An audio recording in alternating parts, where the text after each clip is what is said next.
La décision de démission prise par notre ami Ilyas Omari, secrétaire général du PAM, vient dans un contexte d'évaluation du travail du PAM au niveau organisationnel, au niveau du rendement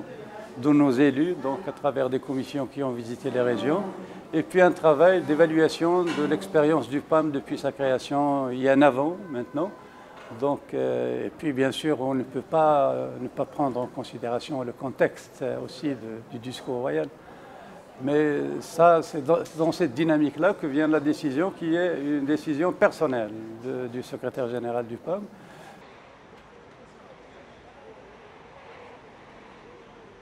Le bureau politique ne partage pas, donc il l'a refusé au niveau principe et au niveau politique,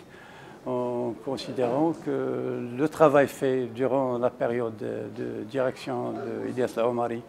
on a pu réaliser quand même des acquis assez importants qui ont consacré le PAM comme acteur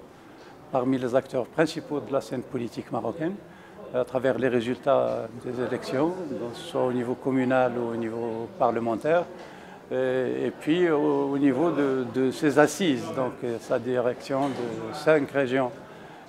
qui sont principales donc, comme pôle économique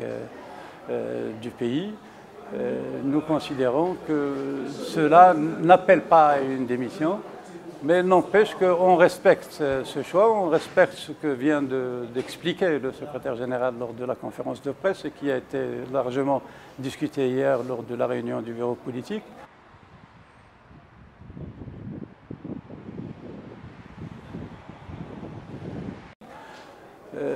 Les perspectives, bien sûr, pour nous, c'est continuer cette direction d'évaluation, donner un nouveau souffle à ce projet politique à travers les leçons qui vont être tirées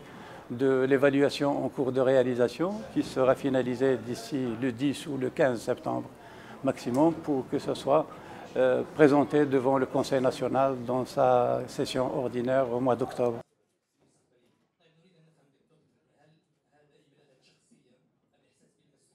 Cette évaluation sera accompagnée bien sûr d'un certain nombre de recommandations pour rectifier un petit peu les déficiences qui existent dans le projet, les insuffisances au niveau organisationnel, le besoin de renforcement de capacité de ces cadres, et surtout de ces cadres qui dirigent au niveau communal, au niveau régional, et aussi de la qualité de l'apport au niveau parlementaire.